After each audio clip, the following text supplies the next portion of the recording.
So, good morning, students. Good morning, sir. How are you today? We're fine, thank you. Wow, that's good to hear. So, this time, please stand everyone for our prayer.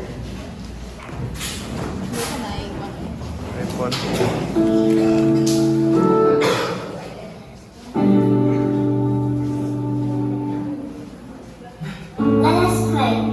Dear Heavenly Father, thank you for this wonderful day. We thank you for the gift of life and all the blessings. We are grateful for the chance to learn and grow. Please bless our teachers as they guide us. Work hard and be kind to one another. Fill our hearts with joy, our minds with knowledge, and our spirits. May we use what we learn to make the world a better place. These all we pray in Jesus' name. Amen.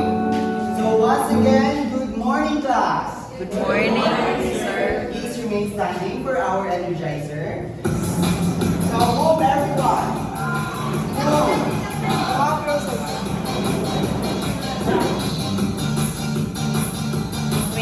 Move everyone.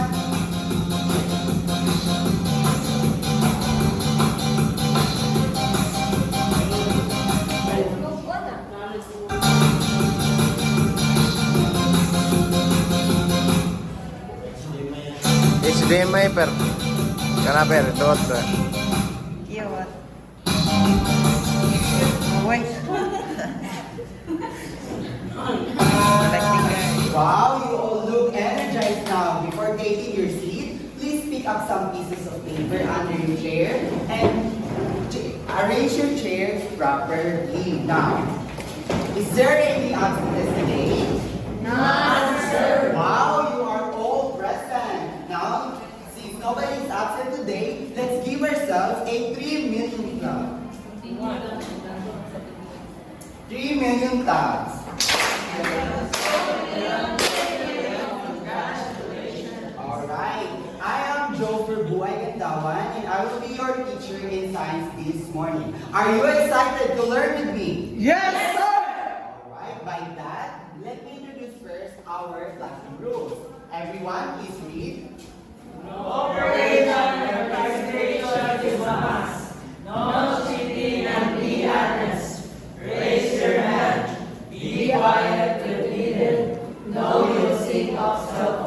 Do you think that our classroom rules are attainable? Yes, sir. Alright, since everyone is on board with our classroom rules, let's keep them on our minds throughout our discussion to ensure a smooth learning experiences. And then, in addition, when I say hello, hello, hello, you will say universe. Hello, hello, hello. Universe. Alright, so this time, who among you here can still remember our previous topic? Alright, Lito, you are recognized. Our last answer is all about peace and Thank you so much. Let's give Lito a barangay clap. Are there any questions or clarifications regarding to our previous topic? None, sir. Thank you so much. And now, are you ready to explore our first activity? Yes, sir. Before that, let me introduce first our NCP chart. As you observe here, there are 3 kingdoms: Lereo, Hatoria, and Sapiro. And then, all you need to do is to collect the brillantes. And all of the brillantes is equivalent into 5 points. Once you completed all the brillantes and gained the highest points, you will earn our inang brillante with a plot twist inside. And then, if you will break our rules, Bathalang Emre will give you the itim na bato, which is this one, serve as your deduction, or maybe your brillantes is taken away. Is that clear, class? Yes, sir. Alright, this time, let's check if you have some prior knowledge of today's topic. We'll kick things off a group activity. This will be the group 1, group 2, and group 3. Group 1 will be the kingdom of the Rayo. Yes. Group 2 will be the kingdom of Hatoria. And group 3 will be the kingdom of Sapiro. Sapiro. Now, our activity entitled Extasecu, to fact or lie. Now, the direction is, well, I have a series of statements here that I will show you in front of the class. If you believe the statement is true, you will raise your board with a fact written on it. And if you believe the statement is false, you will raise your board with a blank written on it. Is that clear, class? Yes, sir! This will be the materials of Kingdom Laredo. Materials of Kingdom of Hatoria. And the last kingdom is the Sapiro. Now, are you ready? Yes, The sir! first statement is, I slept on the table will stay solid forever. Raise your board. Alright, our answer is block. Yes. And I think all of the group got the correct answer. And by that, you will gain brilliantness.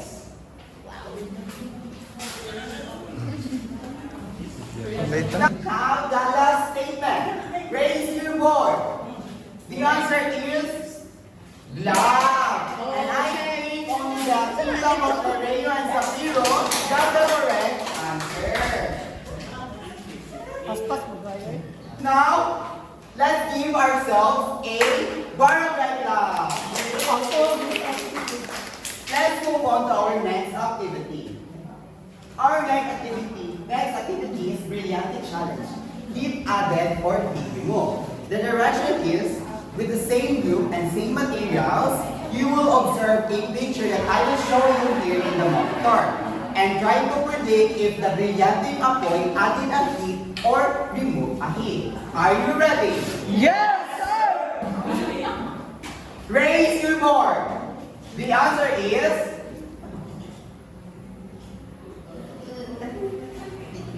heat remove. And I think all of the group again got the correct answer. Alright.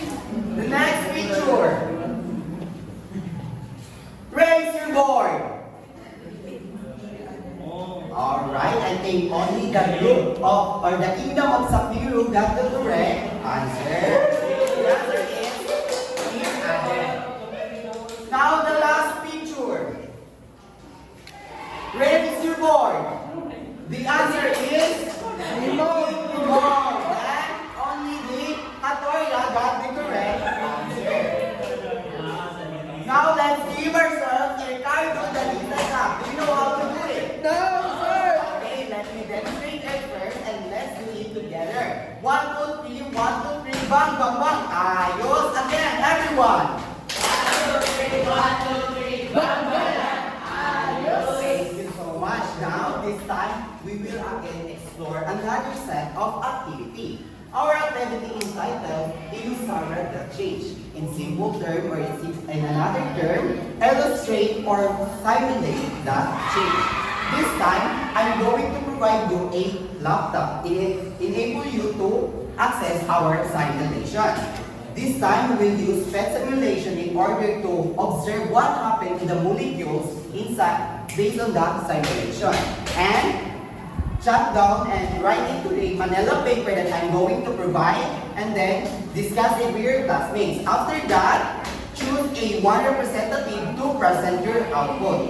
And is that clear, class? Yes. And then please be guided with our rubrics. Everyone is free.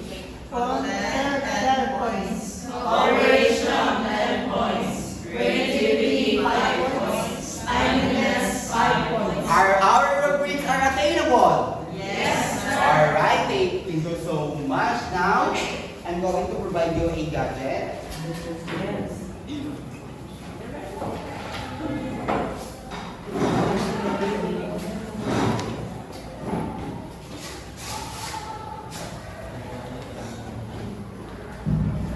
Now, I'll be giving you a 3 minutes in order to prepare and answer the questions.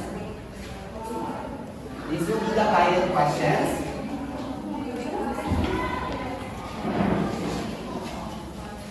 Alright, time's up. 1, 2, 3, 4, 4, 5. Alright, choose any one representative each of the kingdom. Okay? Kingdom of Nereo.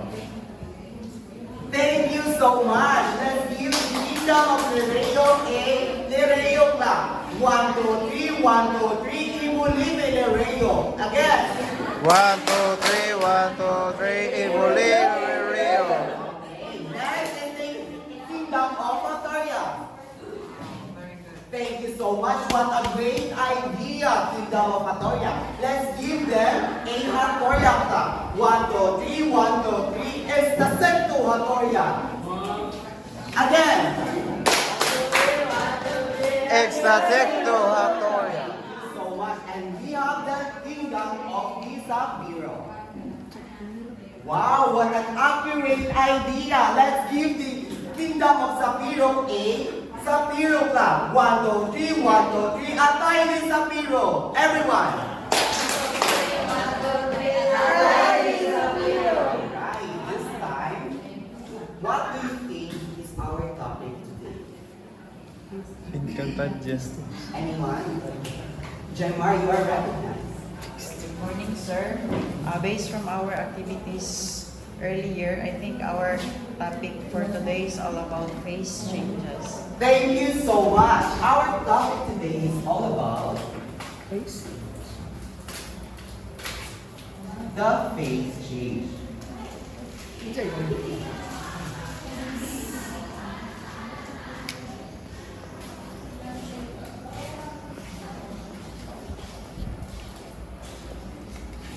You got it right. Now, to formally start our discussion, let me introduce our learning objectives. Everyone, please repeat. At the end of the session, the learners shall identify different phase changes of matter in relation to heat transfer. Demonstrate how heat energy causes matter to change its phase, and construct or label a simple diagram showing the phase changes and the direction for each one. Do you think that our learning objectives are attainable? Yes, sir. Alright, let's try to attain our learning objectives.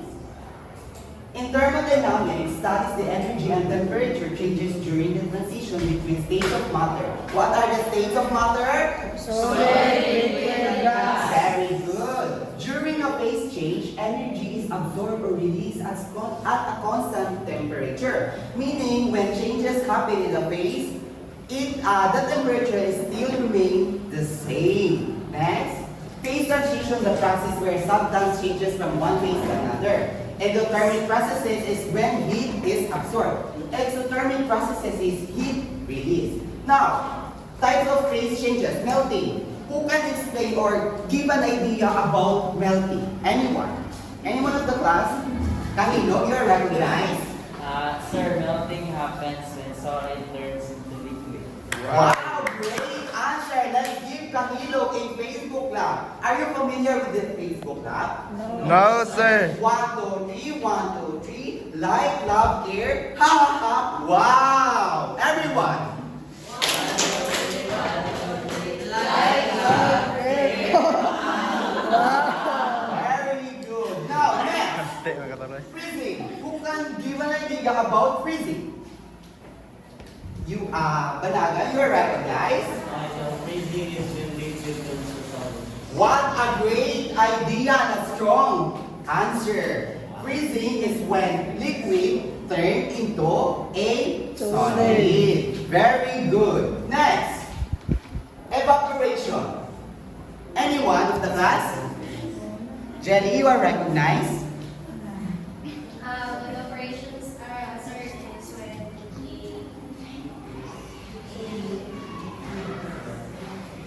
Thank you so much, Miss Jelly. Evaporation is the process when liquid turns into gas. Now next, condensation. Lito, you are recognized. Condensation happens when gas comes in. Very good. Condensation is the process where gas turns into a liquid. Next, sublimation. Zebedee.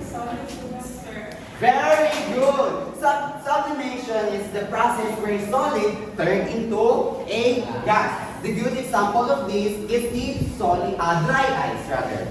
Next is the deposition. Anyone? Shine, you're recognized.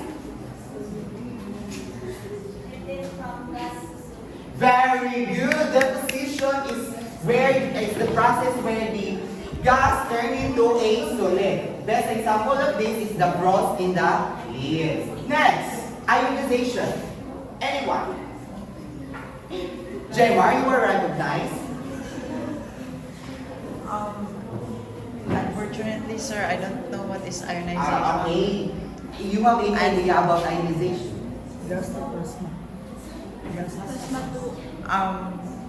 I think it's all about plasma to gas. Very good, that's great. Ionization is the process where plasma turns into gas. Very good. Good example of this is the neon sign, as you can see here in the monitor. The last one, recombination. Redulosa, you're recognized. Thank you so much. What a great idea. Recombination is the process where gas turns into plasma.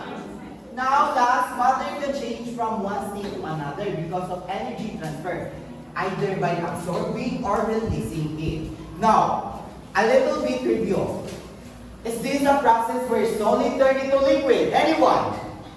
Process where solid turns into liquid. Are there any questions or clarifications regarding to our discussion today? None, sir. Since none, let's move on or let's proceed to our next activity.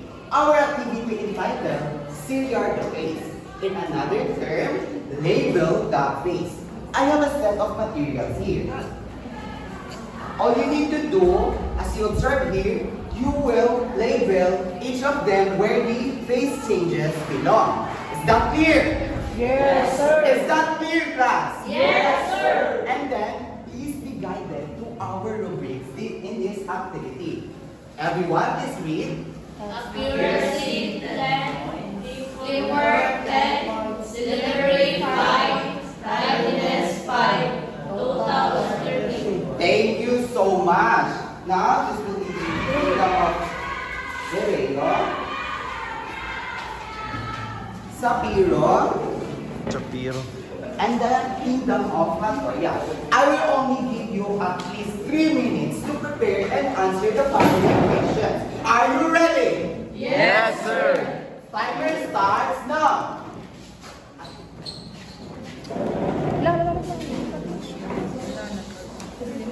Kuya, natanggal. Sige. Sublimation is sublimation. Solid to Freezing. Liquid to solid. Saan na deposition? Wala lagi deposition. Deposition ko. Alright, almost time. Please make it faster. Spell nice. Nice. Nice. Nice. Nice. Ang kani? It's almost time. Cute sa bigas. Good, cute. C-U-T-E. Alright, time's up. Finish or unfinished. Stop what you are doing. 1, 2, 3, 4, 5, 6, 7, 8, 9, 10. Now, let's have the group of Hatoya or Kingdom of Hatoya present their output. Now, So here is the output of So when liquid turns to solid, it's called freezing. Then solid to liquid, melting.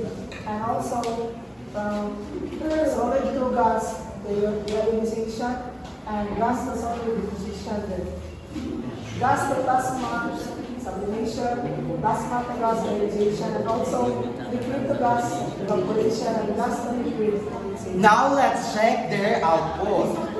Now, solid to liquid, is it melting? Yes. Correct. How about liquid to gas? Evaporation? Yes. Correct. How about liquid to solid? Freezing, very good. How about gas to liquid? Condensation. How about gas to plasma? Is this correct? Yes. Alright, I think they all got the correct answer in labeling this activity. Now let's have the group of Sapiro. Okay, so we have this answer. So for solid to gas, we have sublimation. And inversely, from gas to solid, we have deposition. And for solid to liquid, we have melting. And inversely, we have freezing. Also, for liquid to gas, we have evaporation. And inversely, we have condensation. And last but not the least is from gas to plasma, we have ionization. And inversely, we have deionization. Do you think that they got all the correct answer? Yes! Now let's check their answer. Solid to liquid, is it melting? Correct. Inversely, liquid to solid. Freezing, very good. How about gas to solid? Deposition. Liquid to gas. Evaporation. Gas to... Alright, check. They all got the correct answer. Now, the last kingdom. Kingdom of Lereo. Present your output, please. Faster. Buot-buot oh. Buot-buot si Malin oh. So, we have here the solid to liquid, which is the melting. Liquid to solid is freezing. Solid to gas, sublimation. Gas to solid, deposition. Wait lang ha. Gas to liquid, condensation. Liquid to gas, evaporation. Gas to plasma, ionization. And plasma to gas, deionization. Do you think that they got all the correct answers? Yes. Alright, let's check their output. Let me check your output. Liquid, solid to liquid melting. Is it correct? Yes. Alright. Liquid to gas, evaporation. Everyone, is it evaporation, liquid to gas? Yes. Alright. How about gas to plasma? Is it ionization? Yes. Alright. Now, how about plasma to gas? The ionization? Yes. Alright. Gas to liquid? Condensation? Yes. Alright. Liquid to solid? Freezing? Yes. Alright. And then gas is the gas to solid. Is it deposition? Yes. Correct. And they got all the correct answers. And by that, I'm going to give you 8 points. Based on our rubrics, accuracy, I think all of the groups got the correct answer. You will be receiving 8 10 points.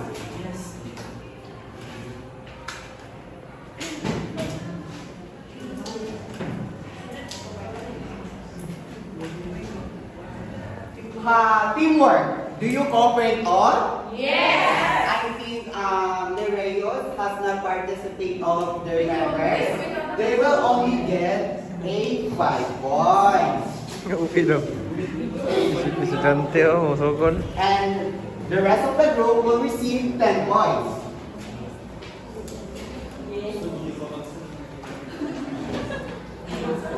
Now, timeliness. Since the group of Atoria finished first, they will receive 5 points. And the rest of the group will receive 5 points also. Yes. Now, let's move on to our next activity. Alright, it's quiz time. Get 1 more sheet of paper and arrange your chair 1 set apart. Alright. Now, choose the best answer in the following questions. Now,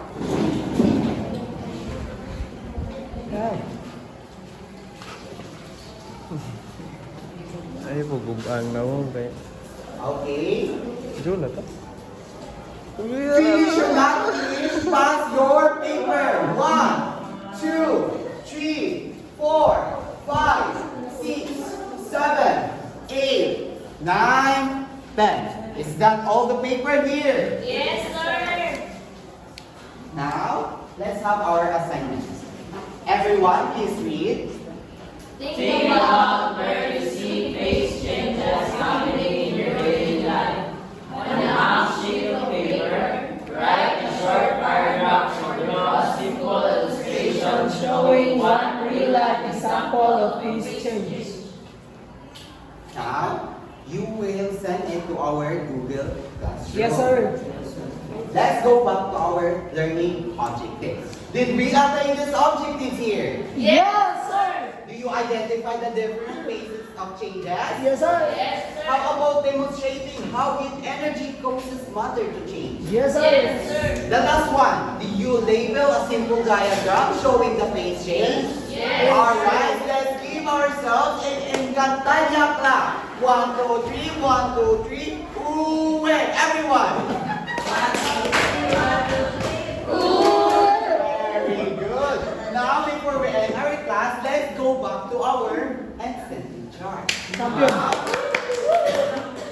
All 711. The kingdom of Laredo got only 40 points. How about the America? 11, 12, 13. Hatoya got the 50 points. Sapiro, 45. 45. 45. 50. I Yes. guess they have equal. So, I will be giving you our Inang Brilliant. Yes, with the plot twist inside. Oh. Yes. Ay, wala na. Kami na ba mo na?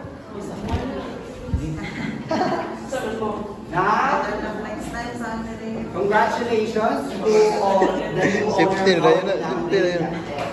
Now, I guess that would be all. Goodbye, everyone. Goodbye.